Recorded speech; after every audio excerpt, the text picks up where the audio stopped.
Hello there everyone, welcome to the channel if you're new, welcome back if you aren't, I'm ETJ, and right now I'm about to begin binge watching Michael the Brave, or is it pronounced Mikhail the Brave? I don't know, I've been saying Michael, but so, yeah, we're gonna be watching I'm about to binge watch all 5 parts of Michael the Brave by HistoryMarche, and this is another figure who I'm not really familiar with, but I am kind of liking um kind of basically learning about other people. You know, we covered some of the greats like Napoleon and Caesar.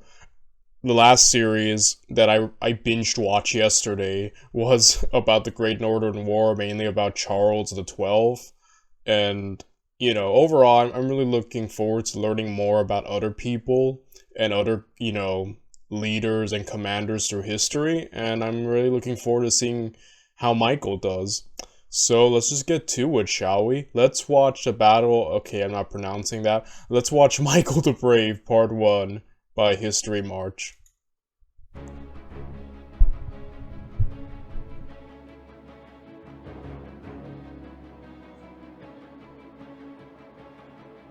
It's the late 16th century. After decisively defeating Safavid Persia, the Ottoman Empire turns its war machine towards Europe.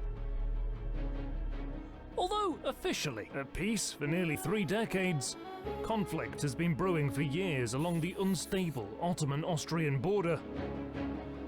Both sides keep looking for pretexts to launch frequent, large-scale raids into enemy territory. By 1591, clashes intensify along the Bosnian-Croatian border, and things finally come to a head in the summer of 1593. The war begins on July 29th. But before we continue, I want to give a shout out to curiosity. Although officially it was the Ottomans who declared war against Austria, both empires are in fact itching for a fight to extend their control over the Trans-Danubian and Carpathian regions. Numerous military operations mark the first years of the war, mainly for control over crucial fortresses along the Danube, with Ottomans maintaining firm dominance on the strategic level, poised to attack Vienna from the western Trans-Danubian sector that they firmly control. But the old Austrian capital is spared when the attack is postponed because of the death of Sultan Murad III and the ascension of Mehmed III to the throne. Another setback for the Ottomans is the unstable situation in the Carpathians, created by harsh economic pressures imposed by the central government. Namely, because of expensive wars with Persia and Austria, the Ottoman Empire needs vast sums to maintain its dominance in the Middle East and Europe. In addition, its army needs modernizing to keep pace with European powers. But because of the collapse of the Timar system, the expensive modernization has to be financed from the palace coffers. Consequently, the Ottomans impose heavy taxes in many parts of the empire, including the Carpathian principalities. For much of the 16th century, Wallachia and Moldavia, although nominally autonomous, are in reality oppressed Ottoman provinces. Their voivodes serve as mere tax officials for the Sultan. In the Ottoman legal system, such vassal states were referred to as tax farms. However, this higher taxation isn't felt as hard in Transylvania. In the 16th century, it is the richest and most urbanized of the 3 principalities with a thriving manufacturing sector. Strategically, it is in the outer reaches of the empire, protected by the Carpathian Mountains and many fortified cities. Transylvanian voivodes traditionally use this strategic position to bargain for lower taxes and better terms overall. In contrast, Wallachia and Moldavia are less developed. Their weaker economies are mainly structured around agriculture and cattle breeding. Furthermore, in exchange for being allowed to rule as vassals of the Sultan, their voivodes agree to tear down existing stone fortifications and are forbidden from building new ones, leaving their countries exposed to the Ottomans, who occupy fortified positions along the Danube, from where they can exert control over the 2 principalities impose much heavier taxes, and launch frequent, devastating Akinji raids. What's worse, Turkish populations... Dude, that sucks. Like, okay, that's pretty cool that Transylvania at least can bargain, mainly because of its, like, he just said, its strategic location and natural defense. But, yeah, we kind of covered a bit through the Vlad the Impaler series. Yeah, Wallachia and, you know, basically that resistance. It seems to be, you know, after that, so where Wallachia is now back to just kind of being really under the Ottomans' thumb. And man, that's harsh. Essentially bleeding them dry, not letting them defend themselves. Basically, yeah, just oppressing these two areas. Yeah, this just seems like a recipe for disasters, right? It always starts with raising taxes, doesn't it? Like, so many conflicts. It's just, we're gonna raise the taxes now, and then that's just a way to create discontent, right? So, yeah. I'm not sure if Michael is from Wallachia, or when he comes into the story, though I have a feeling it's gonna be around this region. Settling in Wallachian territory, building communities and mosques, thereby violating the Treaty of Nicopolis that prohibits this by the vassal status of Wallachia. What is this? Just use... Is Tide? If it's got to be clean, it's got to be Tide.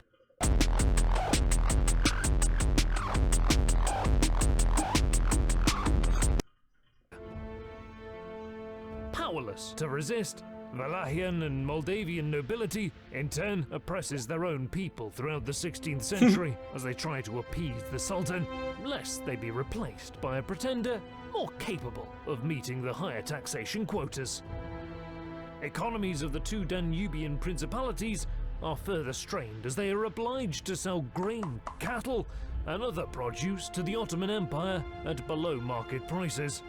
And even this exploitation is overextended because of long and expensive wars, as well as the ongoing modernization of the army. Motivated by these harsh conditions, the three princes, Sigismund Bathory, Aaron the Tyrant, and Mihai the Brave, join the Holy League. There's the man himself, yeah, from Wallachia. Okay, Mihai, Michael, I know I believe it's supposed to be the same person. So, yeah, just being super exploited like that, like, perfectly fair. Why wouldn't you join the Holy League, right? Like, you're not getting much from the Ottomans, so...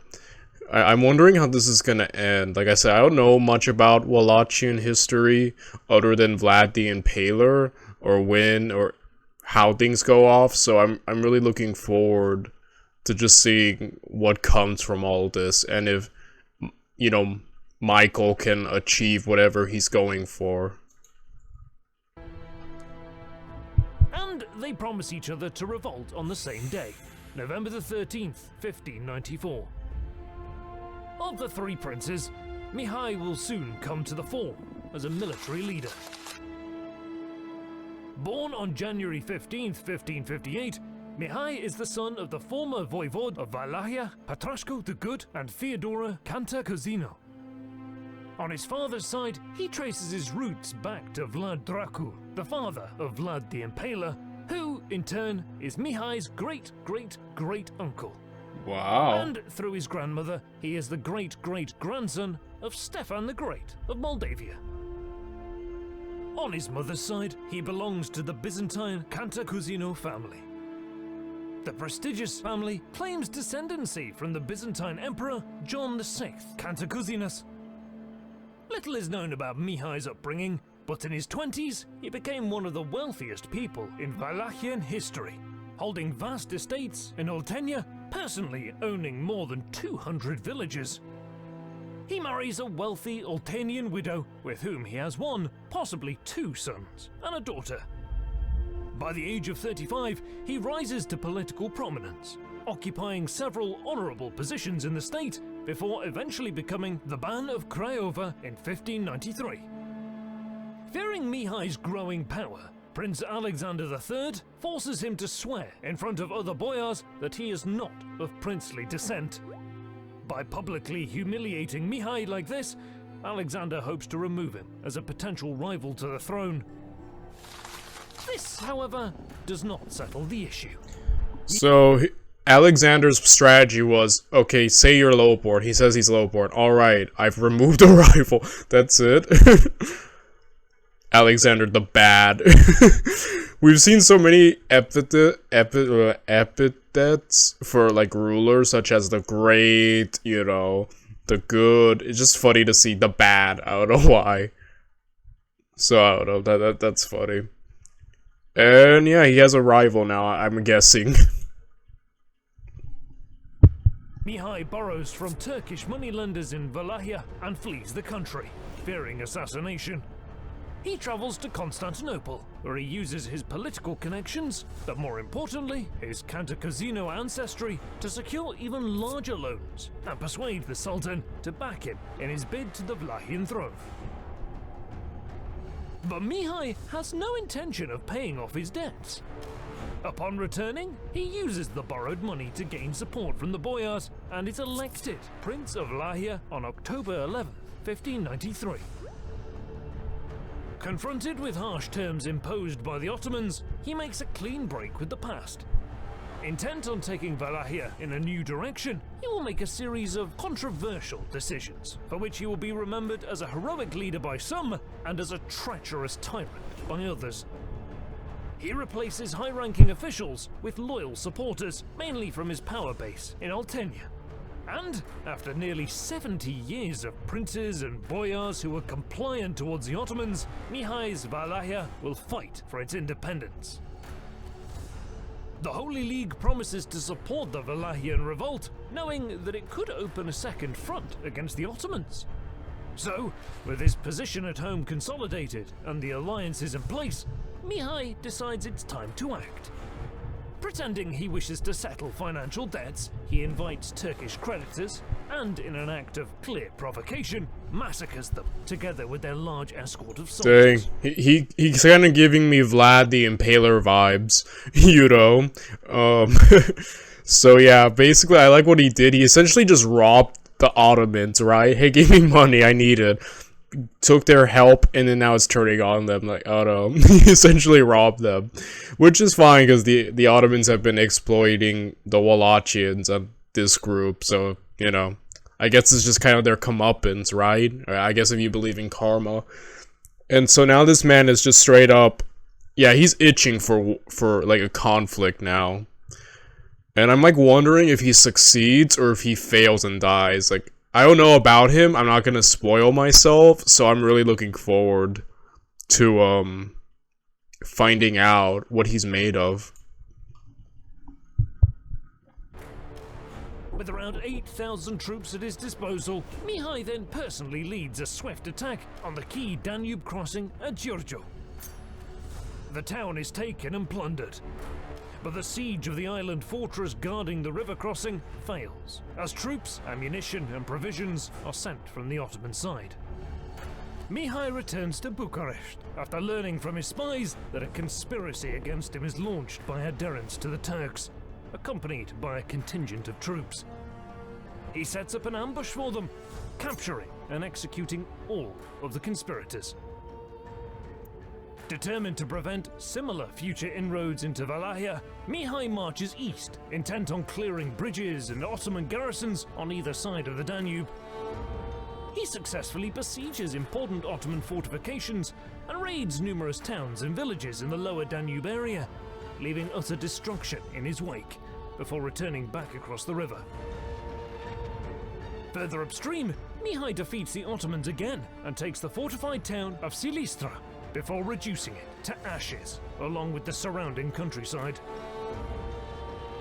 Destruction of important border fortifications in quick succession causes great concern in Constantinople. The Sultan dispatches an army from the south under Mustafa Pasha and redirects a strong Tatar contingent from the Hungarian front to enter Wallachia from the west.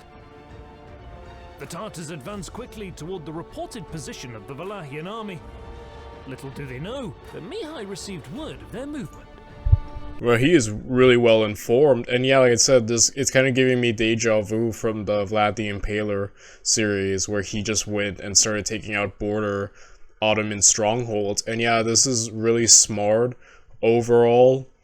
I wonder if he's actually gonna get any support from his allies, or if he's gonna be kind of left hanging like Vlad was.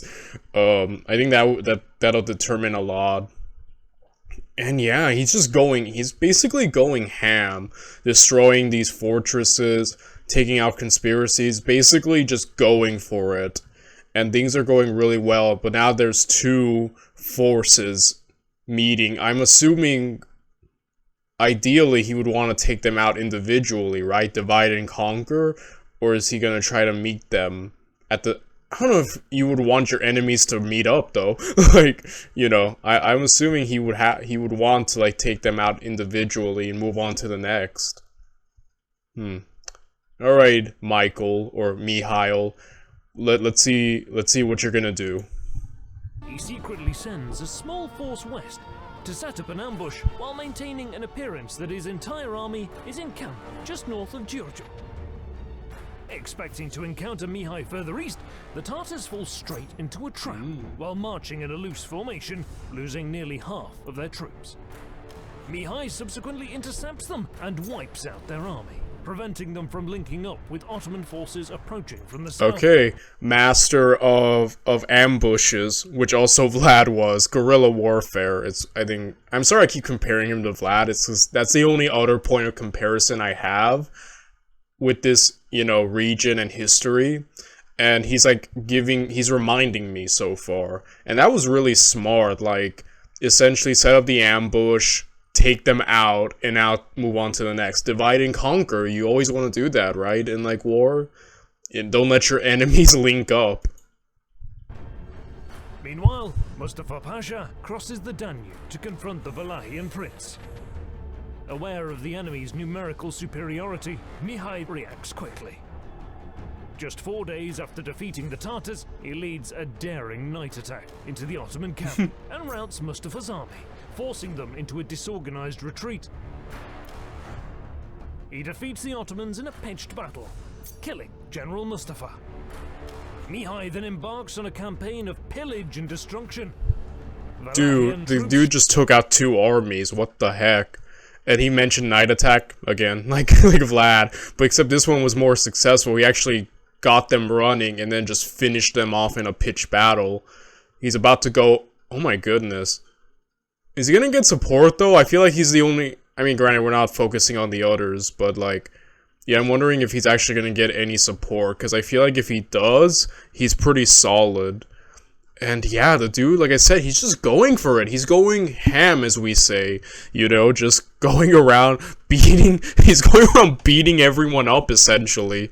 And I think that's super cool. I really love that. Show no mercy, storming several fortified cities, leaving countless towns and villages in ruins, with the civilian population suffering the most. Another Ottoman general, Hasan Pasha, takes over Mustafa's retreating army and attaches it to his own contingent.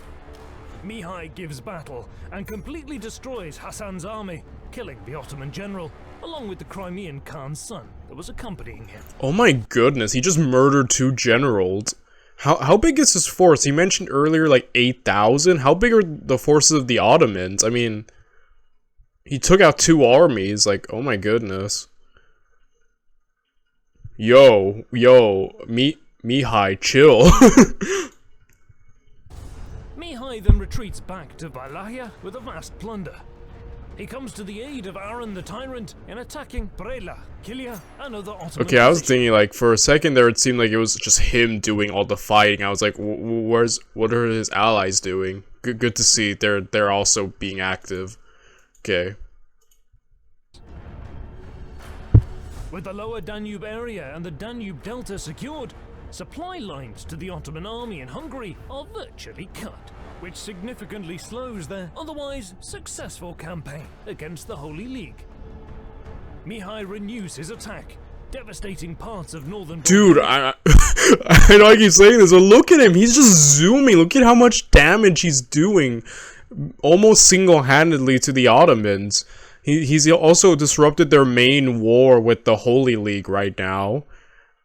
Oh my goodness. This is impressive. Like, he's going quick. Pushing deep into Ottoman territory. At one point, he reaches within 1 day's march from Constantinople itself, before turning back after assistance from the Holy League fails to materialize. Yeah, that's kind of the big thing with, like, Vlad. Like, he didn't get the support he probably wanted nor needed, and I'm, like, worried about Mihai. But look at how... Dude, the guy is ballsy. He literally marched almost, what, days away from their capital? Like, him and his army alone, deep in enemy territory. Yo, this is awesome. Many in the Ottoman capital begin referring to Mihai as king, and even emperor, spreading rumors that he might take the capital at any moment.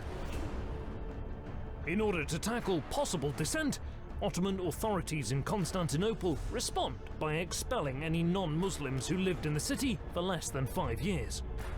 Mihai's fame spreads across the continent. Many warriors, sellswords and mercenary companies flock to join him.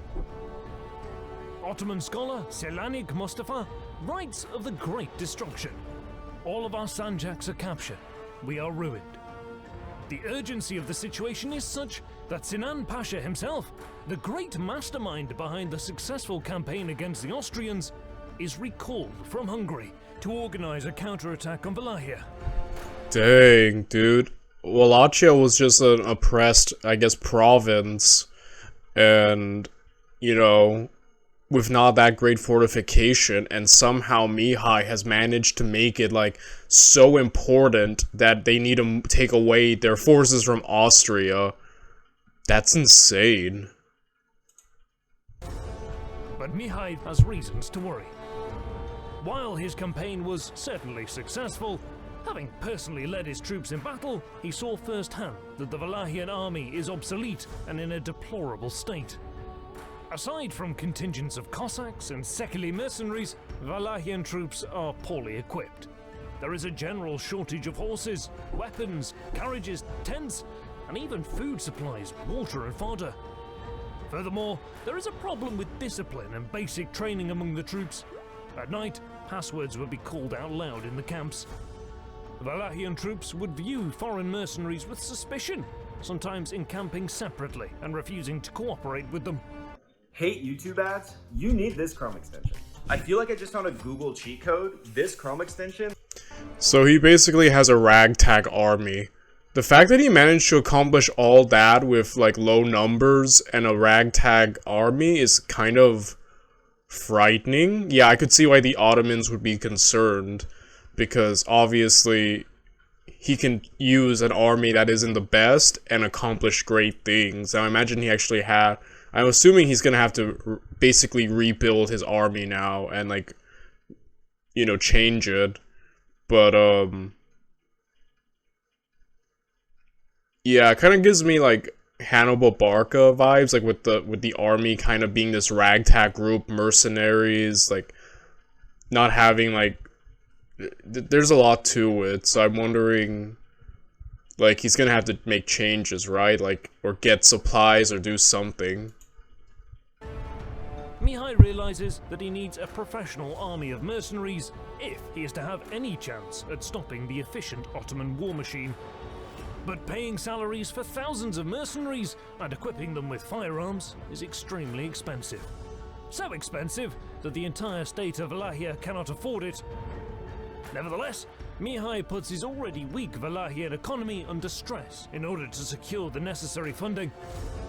He imposes much higher taxes on his subjects than the Ottomans did previously.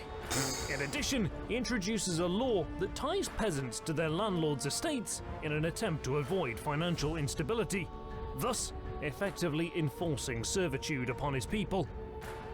He takes away the liberties of countless free villages, turning them into dependent communities. Some communities attempt to buy their freedom and, ironically, the constant need for funds to pay for his mercenary army forces Mihai to accept the bribes, thereby invalidating his own laws. Oh boy, this is a tough situation, because this could easily turn the people against you, right? They'll be like, wow, he's even more oppressive than the Ottomans, what, you know? I get it, you need to make these big sacrifices, because he needs a really solid army, you know? But yeah, some of this thing, I'm wondering if any of this is gonna come back to bite him in the butt, because this seems like... Yeah, this seems like, it has the potential to get a lot of people to turn on him, you know? Needless to say, the high taxes, oppressive laws, and corruption quickly make him very unpopular. But Mihai considers these measures necessary. Furthermore, he expands the alliance with Sigismund, effectively becoming his vassal in exchange for substantial military support. The terms imposed by Sigismund are much worse than those Wallachia had with the Ottomans before the war. Mihai's reasoning is that he needs military support now, and he would have agreed to any terms. With his numbers... I thought Sigmund was already his ally, but apparently Sigmund's not gonna take away the opportunity. And now, not only are the Wallachian people having it rougher with Mihai in terms of taxation, but now they might even have it worse with Sigmund. Oh boy, these are big unpopular sacrifices, but his mindset is, it's worth it to be free from the Ottomans. Boy, these are tough calls he's making. Like, I'm wondering, he has to succeed now, right? Like, it has to happen. If not, like, all this will be for naught, you know? But yeah, I get his mindset, but man, this isn't a way to endear yourself to people. Bolstered to around 15,000, Mihai takes up position on the Danube. Across the river, the Ottomans are amassing 100,000 combat and non-combat troops, intent on fully incorporating... Wait, 100,000. ...to around 15,000 terms. With his numbers bolstered to around 15,000, Mihai takes up position on the Danube. 15,000 against 100. Oh my goodness. Yo, Mihai, you're gonna have to pull out like some tactical brilliance to turn this around. I know numbers are in everything in war, but I'm hoping that mercenary quality army you are assembling, they better be really quality. Numbers are in everything in war, but it can be a great advantage. Oh dear. You're gonna have to probably pull out some guerrilla tactics for this. Across the river, the Ottomans are amassing 100,000 combat and non-combat troops, intent on fully incorporating Wallachia into the empire. Operations to cross the river begin in July, but Mihai's guerrilla tactics delay their advance by a whole month before he is forced to retreat when Ottomans manage to establish a bridgehead. Mihai stops his army and makes a stand near Calugareni.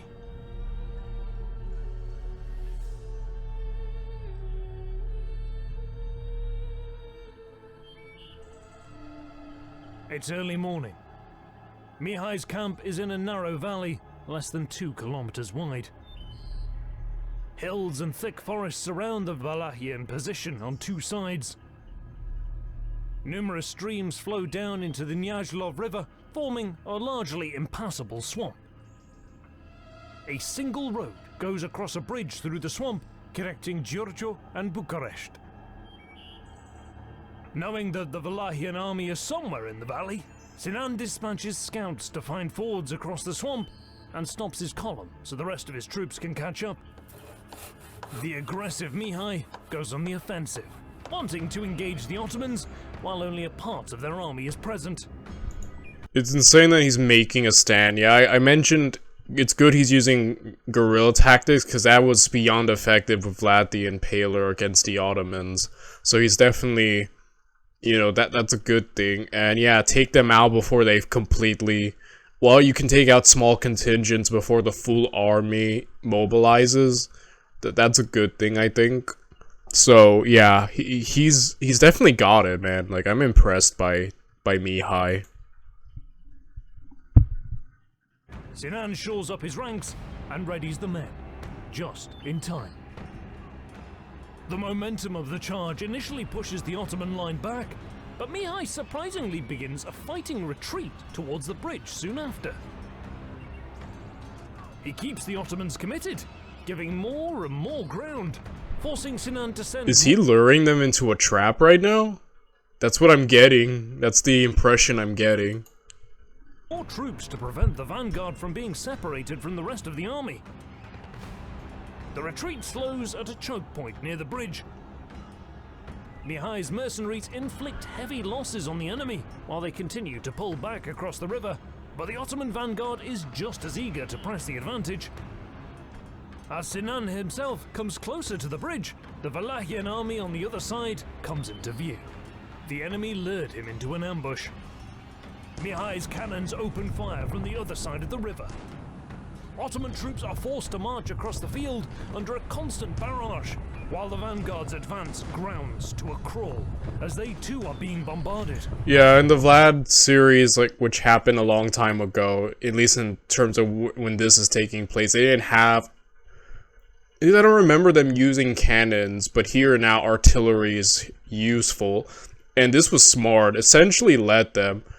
I'm hoping these mercenaries that he assembled really are quality, like I said. They need to be, if they're gonna fight this, you know? Like, I hope it was worth it. You know, he got rid of essentially his peasant mob army, and now he's... Yeah, these guys have to be quality if they're gonna stand a chance, you know? They may not have the quantity, but the quality matters. And, this was smart. Essentially lure them. Dude, that's smart. I haven't seen anyone use a fighting retreat for an ambush. And so far from all the videos we've seen, I haven't seen anyone do that. So Mihai is definitely out here pulling off things even I haven't witnessed yet. And the geography of the location is very well, you know, with all this swampy, you know, riverlands. Essentially, it almost, like, makes it harder to flank, right? Or, like, envelop. So, I think the geography, especially with the one bridge, is just really useful. And he's definitely using that to his advantage. Seeing that some of his men are wavering, Sinan personally rallies the troops. With their general urging them forward, the Ottomans push the enemy back. Mihai responds by ordering more troops to descend on the crossing to hold the line. The deafening noise of the fighting drowns out orders from captains on either side. Meanwhile, Sinan's scouts return with good news. The way through the swamp is treacherous, but possible. The Ottoman general seizes the opportunity to envelop the enemy. He sends one contingent south of the bridge and orders another to find a way through the swamp and attack Mihai's right flank. Okay, so this man, what he mentioned earlier, was the mastermind of fighting Austria, the Holy League, and he achieved success. So we know the Ottoman general is no slouch. He's actually formidable and a threat. Mihai, also, as we are seeing, is also a thing. So now we're going to see who's the best general, but yeah, I was just talking about, like, you know, almost in, the geography would make it hard to be enveloped, but I guess it's still possible now. So I'm like, oh man, like, they would have to move quick and actually execute this well to get Mihai off guard, or will Mihai somehow be able to counter this? Like, now it depends if they can do it, because if not, then Mihai's kind of got this super great advantage, holding the bridge crossing so they can't all move at the same time, essentially taking them down. Like, this is a very, you know, advantageous position. So let's see if the Ottomans can somehow do the envelopment that they're thinking. At the bridge, sparring between the two armies continues, as neither side is able to break the stalemate. Mihai receives reports that an Ottoman contingent is attempting an encirclement from the south. Aware that he doesn't have the numbers to fight an open battle, Mihai reforms his left flank. He fires all of his cannons towards the approaching Ottoman cavalry. With a Wallachian line supported by artillery, Sinan's right wing abandons the attack while under heavy bombardment. At the bridge, yeah, who's ever giving Mihai all his information is doing a great job, because he is beyond informed. He goes to show you the importance, huh? And the power of artillery. That was smart. Essentially, he stopped one side of the envelopment, but there's this side too. So, I'm not sure. Also dies down, as the exhausted troops disengage to catch their breath. Meanwhile, the Ottoman left wing is unable to find a way through the dense swamp. Around noon, Sinan launches a full-scale offensive, ordering Janissaries to attack the bridge and both flanks to envelop the enemy. Initially, it seems like the fighting near the bridge will be a repeat of the stalemate from earlier in the day, but Sinan orders trees to be cut down and placed over the swampy river around the bridge. Janissaries take advantage of the wider crossing and gain the upper hand. Meanwhile, some of the Ottoman artillery finally catches up. Sinan orders most of the artillery to support his cavalry on the right flank. Another 2 hours of fighting pass. Exhausted, the Wallachian line is on the verge of collapse. Fearing a rout, Mihai orders an organized retreat, abandoning 10 of his cannons to the enemy. The Ottomans soon give up their pursuit, as their troops are just as exhausted after fighting for hours in the midday summer. Yeah, the Ottomans quickly turn that around. These guys are still trying to cross. They're like, we're gonna do it, guys. Don't worry. Like, we're gonna make it. Oh man, but Mihai, your number's already so low. Giving up cannons and stuff, like, that's not good. You need every event. You need everything you can get. But this was a brilliant move by putting the logs down, I think. Yeah, essentially widening the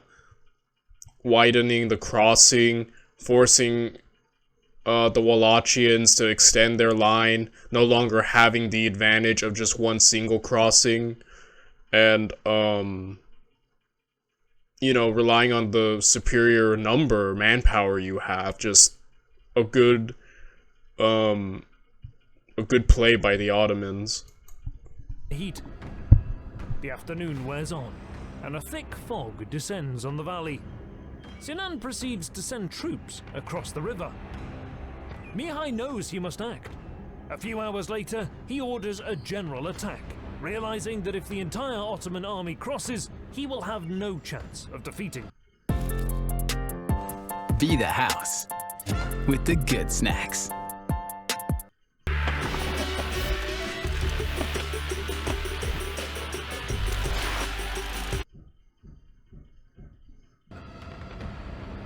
He puts his best troops in the front, sends a contingent of mounted scouts through the woods on his left, and places the reserves in the second line, positioning most of them on his right flank, anticipating an Ottoman envelopment from the west. Sinan is at first unable to see the enemy approaching, but news of the attack soon reaches him. Out from the fog come Mihai's first line of mercenaries. In a sustained attack, the Wallachians try to push the Ottomans back towards the bridge, but Sinan's troops prove their mettle and manage to hold the line. Man, this battle has been going on and off. Like, they fight, then they stop, then they fight again. Now they, like, it's been going on and off, you know? I'm like, yo, Mihai, like I said, you're gonna need really quality mercenaries, because you basically bankrupt yourself. You know, putting yourself under the vassalage of someone else, essentially. Like I said, you better have gotten, like, really great mercenaries, because, like, you know, they're gonna have to really put up against the Ottoman war machine. Aware that it is only a matter of time before the momentum of the Wallachian attack withers away, Mihai puts his life on the line, attempting to reinvigorate the men. He gathers his personal retinue and charges to the forefront of the fighting, throwing himself into the enemy line, cutting down several Janissaries in a matter of seconds. This brave act has an immediate impact on the morale of his troops. The Wallachian army pushes forward, as if under a spell. Albert Kirai positions the two... Meanwhile, these guys, I just keep looking at these guys and the adventure they must be having to do all this. I'm sorry, I'm just laughing. They're like, we're gonna make it, guys. Just give us some time. But dang, Mihai, brave. That's smart. And they might just get their cannons back, you know. Cannons under his command, and fires at the Ottoman soldiers near the bridge. To the east, having weaved their way through the woods they know well, Mihai's scouts finally emerge and charge the enemy's right flank. For the first time, the Ottomans are on the back foot. Seeing that his men are losing heart, Sinan personally rides across the bridge to rally his men. His presence slows the Wallachian advance, but not before Mihai manages to recapture his 10 cannons. A barrage is on. Dang, dude, I was like, oh, that's what I just said. Like, I was afraid, like, he lost his cannons, but somehow he is pushed back. Now he has his cannons again. Oh my goodness. This is amazing. This has been a real back and forth battle, man. On the mass of Ottoman soldiers at almost point-blank range. Meanwhile, Kirai fires his cannons at the Ottoman right flank.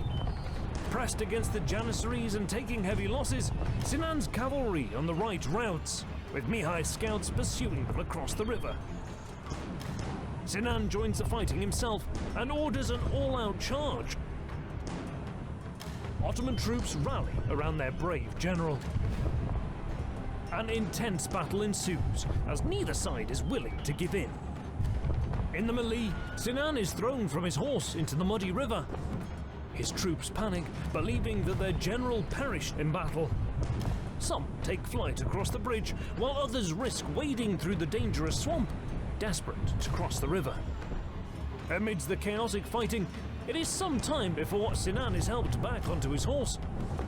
He reprimands his men for running away, hurling insults at them, demanding that they stand and fight. But it is too late. What little troops remain committed won't be able to check the Wallachian advance.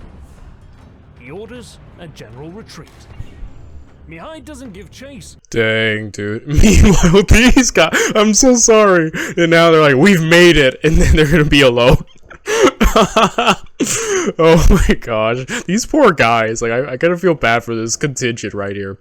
But yeah, Sinan, man. When you fell, it goes to show you the importance of a strong leader, right? Like, just a leader's presence, showing that they're there, can basically rally troops to pull off great feats. The moment it seems like their leader's done for, just like the morale, right? It goes to show you the importance of morale. And just, man, Mihai, dude, like, the guy basically fought this battle like 3 different times because they had like 2 pauses, and like, he just, yo, I guess with an army this great, yeah, it was worth bankrupting your economy, you know. Now this, your mercenaries are doing great.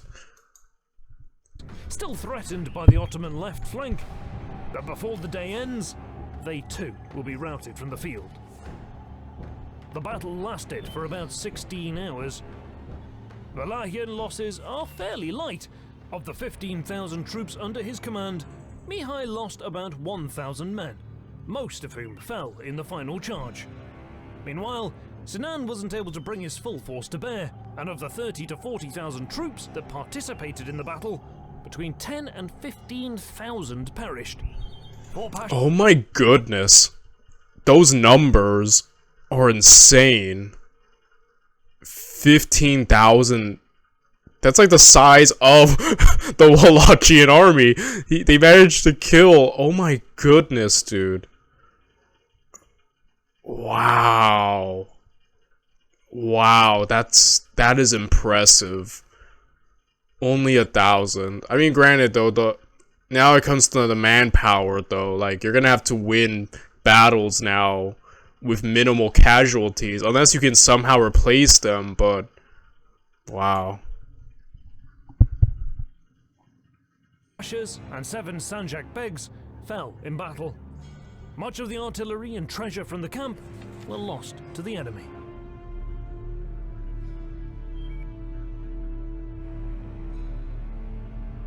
But Mihai didn't enjoy his victory for long. Vastly outnumbered, he realizes that he cannot continue a full-scale war against the Ottomans. And, on the very night after the battle, he retreats north into the mountains, where he waits for reinforcements from Sigismund and the Holy League. Meanwhile, Sinan marches further into Wallachia. He occupies Bucharest, Târgoviște, and other major cities, and begins instating the full apparatus of the Ottoman administration, preparing Wallachia for annexation into the empire. But the story doesn't end here. Yeah, we have 4 more parts after If you this. enjoyed the video, please hit that like button and subscribe. Your support would really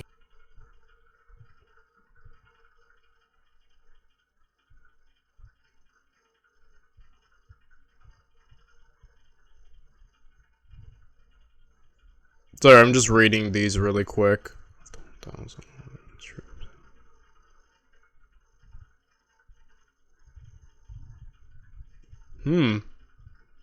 Alright. So, man, Mihai proved to best, you know, Sinan, who... And we know Sinan's a real threat. The man was in the Austrian front, having success against the Holy League. So the fact that Mihai could not only give him that battle, but best him is insane. Wow. I need to jump to part 2. I'll see you guys in part 2.